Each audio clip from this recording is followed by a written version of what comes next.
rojo hay. Vamos a la sección de rojo vestida de rosa con una flor roja. Y no encontramos rojo. Vamos a la sección de Vamos a la sección de rosa y no encontramos rosa. Vamos a la sección rosa y no encontramos rojo hay.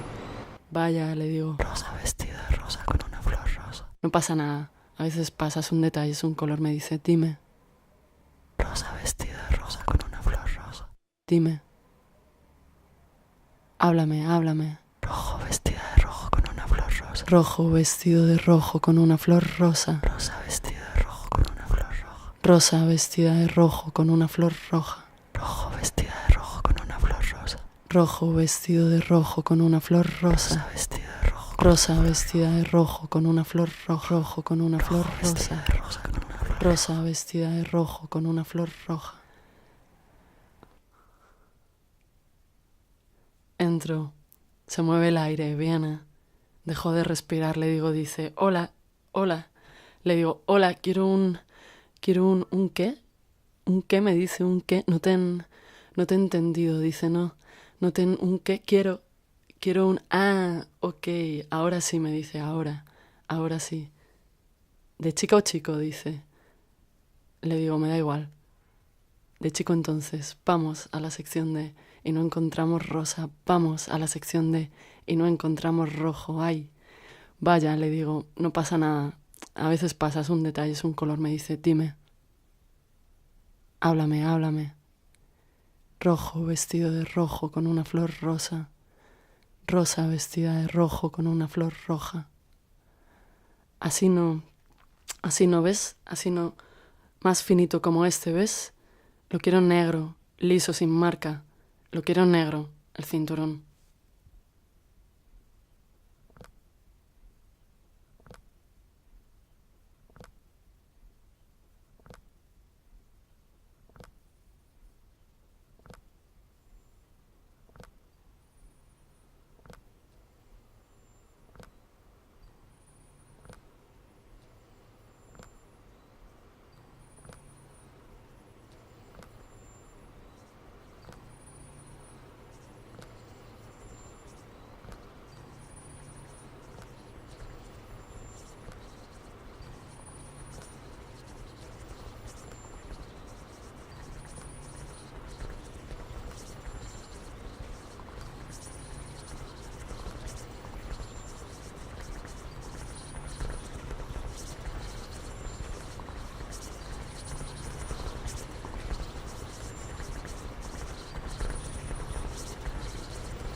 Bueno, pues gracias por la escucha de los 12 minutos de la pieza, que sin auriculares, ¿no? Al aire, que el efecto es quizá distinto. Es, como os decía Fran, una pieza que se titula Negro y fue publicada como podcast en la radio del Reina Sofía. Nos la encargó José Luis Espejo. Y además se publicó hace casi justo un año, ¿no? Hace un año de esta pieza. Entonces, esta pieza pertenece a una zona de investigación en el deseo, la norma, la represión, que ahora os vamos a contar, que se llama Jinete Último Reino. Entonces, aunque esta pieza es de hace un año, voy a hacer un flashback al 18 de noviembre de 2013, que es cuando presentamos la primera versión de esto que hemos llamado Jinete Último Reino. Era una pieza que habían hecho un encargo a Fran, que es compositor, ¿no?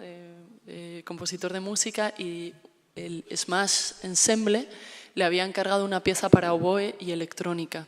Entonces nosotros no llevábamos ni un año trabajando. No sé si quienes estáis aquí os suena nuestro trabajo, pero yo vengo de la poesía y Fran viene de la música. Y nos habíamos encontrado en 2012 para colaborar en un encargo de otra ensemble sobre la ciudad. Habíamos hecho una pieza que se llamaba Ciudad A, Ciudad B, Ciudad C, hasta la Z, que usaba sonidos de las revueltas de 2011 y para el que hicimos un texto que se titulaba Mayoreo Menudeo. Bueno, ese es el título, pero es más conocido como ACAP, el de mayoreo, ¿no? Porque era así como empezaba, ¿no? Entonces era una pieza que agrupaba los sonidos y los textos de la ciudad en graves y agudos, en mayoreo y menudeo, y a partir de ahí construía la estructura. No voy a hablar de esta pieza, pero sí necesitaba mencionarla porque cuando Fran recibe el encargo de otro ensemble, nosotros no sabíamos si íbamos a seguir colaborando, habíamos hecho esta piececita y estábamos, de hecho, pues ya cada uno en sus cosas. Y entonces me volvió a llamar y me propuso trabajar a partir de un verso de ese ACAP de mayoreo, por eso lo mencionaba, un verso que decía Jinete Último Reino. Estábamos, me acuerdo, en el balcón de mi casa y me dijo que ese verso, esa piececita de lenguaje le convocaba mucho porque hablaba de un viaje y hablaba de una soledad y consideraba que era una manera de empezar la siguiente pieza, ¿no? Entonces, esa fue la Jinete Último Reino, digamos, original, en 2013, ¿no? Y después vino el Lady Fest 2013, unos pocos meses después, que es un festival de cultura feminista en el que yo participaba y que Fran también asistió. Entonces, una de las noches del Lady Fest, y creo que cuento todo esto porque es la intrahistoria de la pieza, pero creo que es relevante, como veréis, porque en el Lady Fest 2013, una noche en Azca, en la noche de Chico Trópico, hablamos en un momento dado que nos apetecía investigar una manera de transferir la experiencia de desobediencia interior frente a las normas sociales, ¿no? Morales, políticas, pero también como la normalización de los cuerpos y del género que podíamos haber experimentado o que podíamos querer cambiar, ¿no? En el contexto de un Lady Fest esto parecía un tema interesante para trabajar. Entonces, este es el origen de la pieza de 2013, ¿no? La desobediencia subjetiva de género y sexual en el momento de decir y de pronunciar. De eso iba esa pieza, ¿no? Pues bien, aquí tenéis... ¿Hola? ¿Sí? Está con este sonido de fondo, que es el capitalismo. Bueno, pues aquí tenéis un poco esta es la partitura de esa pieza que hicimos en 2013, que fue la primera vez que usamos el nombre de Jinete Último Reino, que fue muy bonito porque luego se publicó en los lo tenéis ahí, ¿no? Presentence Pamphlets en Estados Unidos, ¿no? Y pues esta también nos parecía relevante contarlo, primero porque es el origen de toda la zona de investigación, como decía María, en cuanto a la parte del contenido del fondo, pero también porque inauguró una forma de trabajar para nosotros que es lo que luego hemos querido también dar en llamar audiotexto, ¿no? Y es esa colaboración desde el inicio en la gestión de las piezas. Esta pieza iba a ser para un oboe solo con dispositivo electrónico. Entonces, bueno, se nos ocurrió una forma de trabajar a partir de ese único verso, Jinete Último Reino, en el cual yo le lanzaba a María unas pautas para una improvisación sobre ese verso en la imposibilidad de decir. Veíamos que al ser un instrumento de viento como el oboe es un instrumento además que es de doble lengüeta, con lo cual es un instrumento que va en contra de la respiración y en contra del soplar. Entonces, en esa idea de esa dificultad de enunciar la desobediencia que tienen nuestros cuerpos, nos parecía que era como muy idóneo narrarlo a través de ese instrumento, ¿no? Entonces, María hizo esas improvisaciones de imposibilidad de dicción, tapándose la boca, con esparadrapos, y lo grabó todo. Entonces, esa grabación volvió a mí.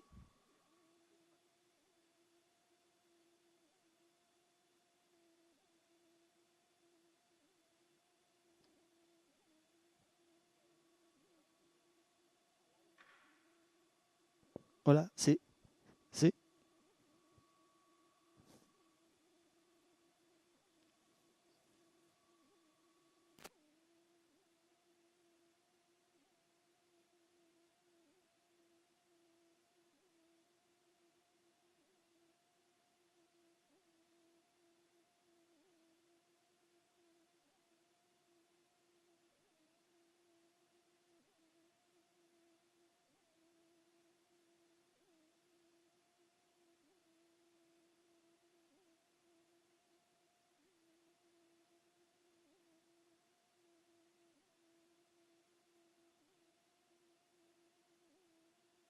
Sí, hola, vale. Bueno, sigo mientras, ¿no? Para poder ir avanzando. Entonces, bueno, con esas grabaciones de esas improvisaciones hicimos, por un lado, una transcripción, que es la que se ve, por ejemplo, aquí en la plaqueta, ¿no? No sé si lo puedo agrandar ahora. Como veis aquí, con toda la dificultad que conlleva la transcripción, vamos, eso es otro tema que no vamos a tratar ahora, y un análisis tanto espectral como rítmico de la improvisación, que fue lo que generó toda la pieza de oboe, que dimos en llamar una pieza de respiración, porque de hecho la intérprete no coge el oboe hasta pasado casi 7 minutos. Y todo el principio es una pieza de respiración, de la cual le hicimos la partitura. Está todo basado a través del análisis, como os digo, espectral, que sabéis que es el análisis de las frecuencias y de los armónicos, y de los análisis también rítmicos y métricos de aquellos audios de María. Yo creo que esto es importante porque no es trabajar, el trabajo entre música y poesía siempre genera unos tópicos y unos lugares comunes que tienen que ver o bien con la parte fonética o bien con la parte de inspiración o como le queramos llamar. Y en este caso era una cuestión mucho más matérica, era a partir de un análisis de audio con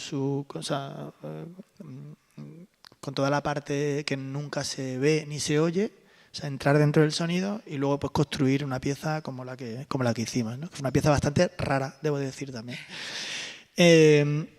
Entonces se estrenó, nos quedamos bastante extrañados con aquel resultado y un poco impresionados, y en realidad nos metimos en otra historia, que se lo explica María. Sí, bueno, después de esta segunda colaboración también nos estábamos conociendo y mezclando mundos. Hicimos una tercera colaboración, que era una pieza que se llamaba Hacía un ruido. Era también una zona de investigación, en este caso sobre la desobediencia colectiva, las revueltas de 2011, las tomas de las plazas, digamos las experiencias colectivas. Lo digo por contrastar con Jinete.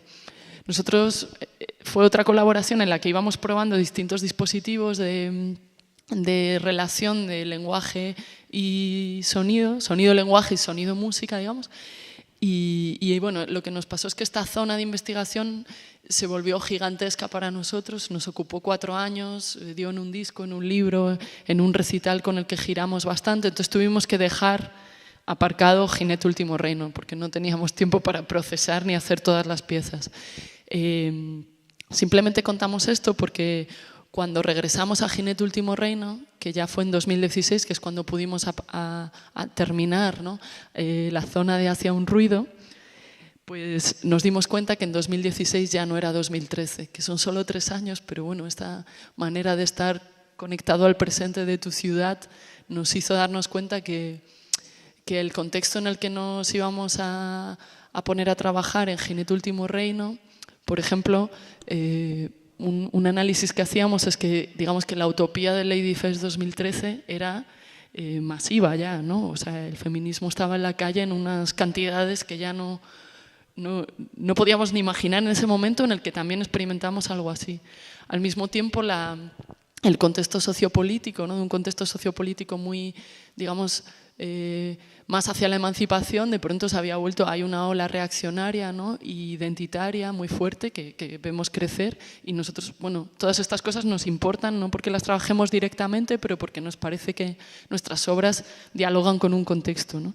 Y también habíamos percibido que en las escénicas, incluso en otras artes, bueno, esto es una intuición, no lo podemos demostrar, era nuestra manera de abordar el asunto, también la temática queer o de disidencia de género sexual estaba todavía más en el aire, ¿no? No que no estuviera en 2013, pero entonces en este contexto es en el que retomamos Jinete Último Reino. Y ahí nos fuimos en enero de 2016 al albergue de Cuéllar a encerrarnos, a crear pues el primer planteamiento de esquema de Jinete Último Reino, que no sabíamos que iba a ser además una estructura que nos iba a un poco transformar también un poco la vida en el siguiente año y hasta ahora, ¿no? Entonces ahí decidimos que para abarcar todo aquello que habíamos enunciado en aquella pieza de 2013 necesitábamos un arco que vimos que era enorme. Entonces decidimos dividirlo en 3 partes: fragmento 1, fragmento 2, fragmento 3. No queremos tampoco desvelar mucho de todo, porque también preferimos como contar esto cuando estén hechas las piezas.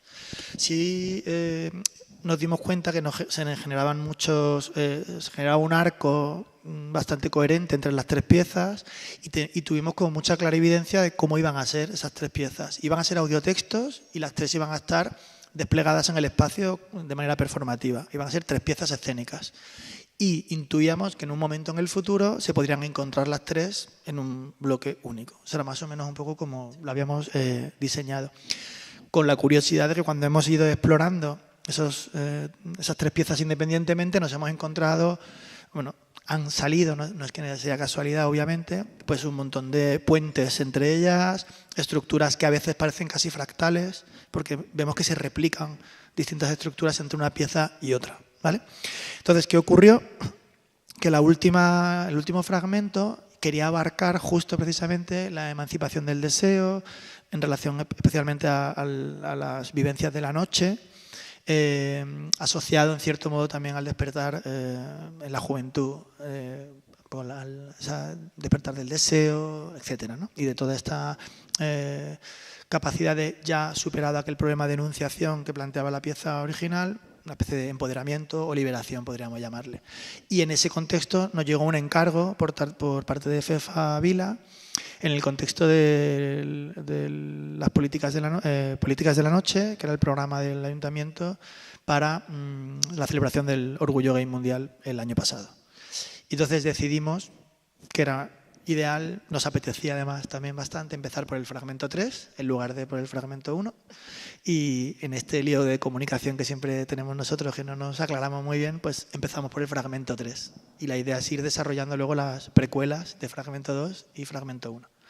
Entonces, la pieza que hicimos el jueves pasado en el K2M, en el contexto de la exposición Querer Parecer Noche, y que habíamos hecho, la estrenamos precisamente en Matadero, en el contexto de las políticas de la noche, es el fragmento 3, ¿vale? Que es el que corresponde con esa zona de lo nocturno, de la emancipación del deseo, etc.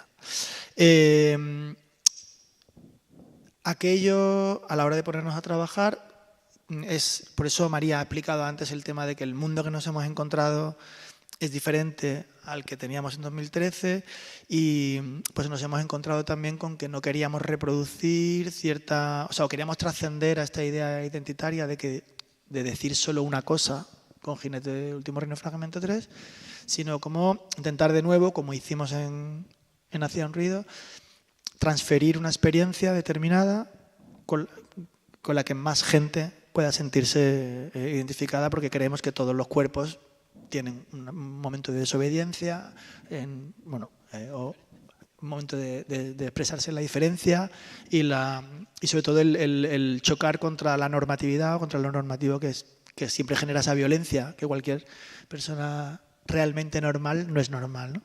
Entonces, bueno, en este sentido, pues construimos Jinete Último Reino fragmento 3, del cual hicimos una partitura que es a la vez un mapa y que os vamos a repartir ahora. Sí, ¿la puedes repartir? Sí.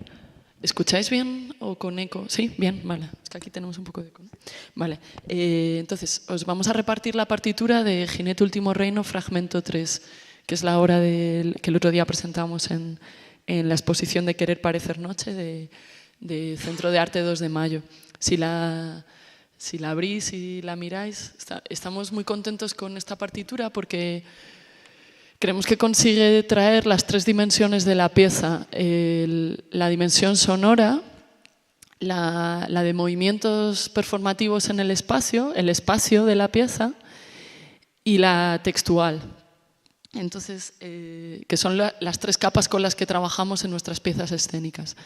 Movimiento, sonido y texto. Entonces, es bastante densa la partitura, pero si os fijáis, por ejemplo, al lado de aquí, en esta cara, ¿no?, que tenemos los samples, ¿no?, las piececitas de sonido y texto que tomamos de otras piezas, ¿no? Entonces podéis ver que hay grandes iconos del feminismo y del movimiento Riot Girl, como son Beth Ditto, Kathleen Hanna, Las Ni Una Menos o Marsha P. Johnson. O sea, voces que están con nosotros dentro de ese espacio cuadrafónico que armamos. Que está la canción de Juan Gabriel, ¿no? Nos pareció interesante elegir como... No sé si conocéis a Juan Gabriel, ¿no?, pero es un artista, un cantante muy popular en México y en toda Latinoamérica, y bueno, también aquí. Nosotros nos referimos a una canción, a una performance suya muy particular en el teatro más grande de Ciudad de México, ¿no? Algo que se hace masivo, una pluma, ¿no?, un cuerpo evidentemente no normativo, ¿no? ¿Cómo puede ser signo de unificación de una cantidad de otros cuerpos diferentes, ¿no?, como ese momento? Después de los samples tenemos, hay muchos otros. Hay un poema de Jack Spicer al principio, por ejemplo, que traduje yo. Hay otros cuantos poemas, ¿no?, pequeños samples, tanto de texto como de audio, que aparecen en la pieza. Hay un sample de luz. Hacemos un sample de una pieza de luz de Jesse Marino. No sé si os suena. Es bueno, podéis indagar en la lista y buscar las referencias, ¿no? Nos parecía honesto traerlas, ¿no?, como para que la gente pueda luego hacer su propia lectura. Después tenemos la leyenda del mapa, ¿no? La leyenda del mapa, cómo los signos luego son utilizados dentro del mapa. Es una partitura que nosotros usamos cada vez que tenemos que recordar la pieza. Hay partes que están dentro de la partitura totalmente, ¿no? Pero la agua, ¿no?, tanto de texto como de posición de los aparatos sonoros en el espacio, ¿no? Esa cruz es el micrófono, ¿no? La PEA, el pad de la batería, ¿no? Y entonces si le dais, la M soy yo y MM es Fran. Si le dais la vuelta a la partitura, podéis ver el mapa de la pieza. La pieza es una obra de cuadrafonía en la que el público está dentro del sonido y de la luz. Es un cuadrado, no por casualidad, o sea, esto lo vamos a ir desvelando ahora, pero para nosotros se nos hizo evidente que tenía que ser tanto cuadrafonía para que el sonido estuviera espacializado como para estar juntos dentro de la pieza. Y entonces en este cuadrado podéis ir descifrando cada una de las letras con la leyenda de la parte de atrás, ¿no? Entonces, bueno, en este sentido es una partitura de 3 capas. Bien. Vale, entonces simplemente queremos aclarar que, claro, la pieza negro a la que llegaremos al final de este viaje, en el esquema del principio está explicada porque Jinete Último Reino contiene zonas que exceden a las piezas específicas, ¿no? Entonces, por ejemplo, como habéis escuchado en la pieza del principio en negro, hay un tema con la repetición y con la probabilidad y con la variación que viene o nació del trabajo que hicimos dentro de toda la zona de jinete, ¿vale? Aquí, por ejemplo, si lo veis en los 4 altavoces, que es tal y como por donde se emite el sonido en la pieza cuando la hacemos, veis esos bloques de probabilidad, que son los sonidos que realmente por ese altavoz salen, donde J es rojo y S es rosa. Entonces es rojo vestido de rojo, rojo vestido de rosa. Y arriba con la V es vestido, la F es con una flor rosa, rojo vestido de rosa. O sea que realmente eso es lo que suena por el altavoz cuando se despliega en cuadrafonía. Fue una de las primeras decisiones formales que en esta idea que hacemos de audiotexto y de poemas, o sea, en 3 dimensiones, en las que unas decisiones afectan indefectiblemente a otras. Cuando entendimos que era un tema de que la probabilidad tenía que disolver el binarismo, por ejemplo, pues se hizo necesario que no hubiera 2 altavoces, que tenía que haber como mínimo 4, para que toda la probabilidad, desde el centro, tú puedes estar escuchando a la vez 4 cosas distintas, o 16, o 32, etcétera, ¿vale? Entonces, bueno, vamos a hablar un poquito de varios retos formales que nos encontramos. Hemos elegido unos poquitos solamente, que tienen que ver un poco con el orden de la pieza de Jinete 3 y ya al final pues acabaríamos hablando de un trocito de la parte de negro, ¿no? Entonces, primera cuestión. Hablar de la noche es siempre un riesgo en la utilización de la música electrónica de baile. Eso era como lo primero que te surge, la primera necesidad que nos surge, la primera investigación que hicimos. Pues nos pusimos a trabajar en una investigación muy profunda, que por cierto esto lo hicimos en Azala, en las residencias de Azala, cerca de Vitoria, y hicimos un trabajo de análisis e investigación en la música de baile nocturna. Ahí, como compositor, pues yo siempre me encuentro con el problema de qué coges y qué no coges de esos estilemas que tienen un lenguaje propio, y que tienen un mundo propio, y que tienen una utilidad muy concreta, y que tienen un aura muy concreto, ¿no? Entonces yo siempre he tenido muchos problemas, porque eso lo hacemos los compositores todo el rato, lo mismo que se hace con el flamenco, se hace con otros estilos, ¿no? Entonces, bueno, ahí sí, yo también siempre cuento, ¿no?, que en un curso muy pronto, en un curso que hice muy temprano cuando haciendo composición, en la que Jean Maguès, que es un compositor especialista francés, me dijo, y además él era cuñado de Fausto Romitelli, que es uno de los grandes compositores que me ha influenciado a mí mucho, porque él hizo con el rock algo similar, ¿no? Entonces él me dijo, no se te ocurra nunca coger los estilos e importarlos en bruto. Analiza, estudia, divide y quédate solo con la esencia de lo que a ti te interesa, o como le llamamos nosotros, con el azafrán, ¿no? Entonces, pues eso es un poco lo que hicimos. Entonces, una decisión bastante temprana en nuestro trabajo fue, uno, ¿qué hacemos con el beat? Con el pulso regular del tiempo. Y 2, ¿qué hacemos con los sonidos de la música electrónica? Entonces, por ejemplo, una decisión que tomamos inicial fue que el beat, como repetición y como pulso, que es básico y fundamental en la música electrónica de baile, pues en nuestra pieza iba a estar filtrado. Iba a aparecer filtrado a través del beat del texto. Entonces, por ejemplo, el inicio de la pieza, en la que nosotros empezamos con unos pads de batería generando pulsos, nosotros estamos escuchando unas claquetas en las cuales llevamos poemas de los que se van a leer luego, y lo que hacemos es reproducir el beat de esos textos, con la idea de transmitir una idea, obviamente, de pulso, pero que es un pulso que no es el pulso regular de la música electrónica. Entonces, bueno, como contaros un problema que nos surgió y, en cierto modo, cómo decidimos resolverlo en aquella pieza. El tema de los timbres de la música electrónica los resolvemos más tarde. Bueno, otro segundo problema, ¿no?, desde la textualidad, al contar la noche,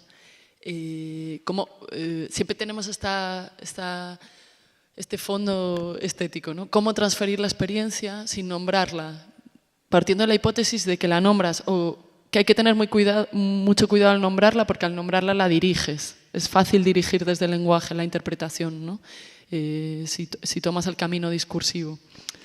Entonces, transferir la experiencia de deseo, que es algo que también hemos hecho en la pieza de negro que habéis escuchado. En este esquema, bueno, simplemente voy a comentar que cuando empieza, la parte que llamamos entran, que es entrar en la noche, entrar en el deseo, hay una serie de ekphrasis, que son, ¿no? La ekphrasis es el tipo de descripción de una imagen, ¿no?, que hay desde las más clásicas en poesía hasta las más deconstruidas, como puedan ser las de Gertrude Stein, ¿no?, con Picasso, quiero decir, como una manera de describir representaciones clásicas del deseo, partiendo de la hipótesis de que el deseo en parte es transgresión, pero en parte también es una incorporación de la estructura normativa también, ¿no? Entonces era curioso para nosotros empezar esta obra sobre la noche queer, digamos, con un hombre y una mujer entran, ¿no? Poder hacer de esta imagen una imagen compartida, ¿no? en la obra. Y entonces estas representaciones del deseo se acompañan de las... Detrás, como lo que llamamos también habitaciones del deseo, que también trae otro tema que yo creo que puede ser interesante para pensar en él, o que podemos traeros para compartir con vosotras, cosas que nos han hecho pensar mucho, y era el tema de la literalidad también. Es decir, nosotros en música también el uso de grabaciones de campo y de lo que se llama la música concreta, es decir, grabaciones reales de la naturaleza, por ejemplo. La obra comienza con un sonido de ramas, que es uno de los casi únicos sonidos concretos y reales y literales que hay en toda la pieza. Y en las habitaciones del deseo justo son unas grabaciones también de unos contextos de río, de agua, lo que en las metáforas de las que hablaremos luego entendíamos el deseo, pero siempre también filtradas o transferidas a través de otros sonidos. Es decir, nos planteaba siempre, todo el tiempo esta pieza, la lucha o el conflicto entre la literalidad y también desde el sonido, que es una cosa que también os invito a pensar, ¿no? Que siempre cuando vas a una pieza y hay una grabación de campo, ¡pum!, te está remitiendo una imagen como muy... a menudo, bueno, puede ser unidireccional o no, ¿no? Pero dependiendo del contexto. Entonces, bueno, aquello fue se ocurrió en las habitaciones, ¿no? El tema de la literalidad o no del sonido. Y la siguiente pieza del poema, otra discusión que yo también os invito a tener si trabajáis en sonido o a la hora desde la escucha también, ¿no? Igual que el beat de la música electrónica nos generaba un conflicto, el tema del loop, la idea del loop, que también está totalmente presente, sabéis, el bucle de sonido, ¿no? Que suele tener una variación interna, pero es una repetición literal en bucle, ¿no? Entonces, nosotros entendíamos, a la hora de trabajar el dispositivo de uno de los poemas que teníamos sobre la mesa, se nos ocurrió trabajar la idea del loop vivo. Es decir, un loop que no es... porque hay, por ejemplo, dispositivos como la Loop Station, ¿sabéis? ¿No? La pedalera esta de loops que graba, repite, que tiene siempre como el problema de la que es muy, muy rígida en un sentido, ¿no? Que genera poca variación. Entonces, gracias al uso de la programación con Max MSP, que es el programa que yo utilizo, pues estuvimos trabajando la idea de un loop vivo, un loop que se ensancha o se estrecha reaccionando a lo que dice el texto, a lo que dice la performance, a lo que se genera en vivo y que no duplica la presencia de la repetición en el propio texto. O sea, no redunda, que es lo que a veces también nos generaba el conflicto, ¿no? Porque utilizar esta herramienta si la tenemos ya en el texto, ¿no? Entonces, ¿qué le puede aportar un procesamiento electrónico del sonido a un texto o a un poema?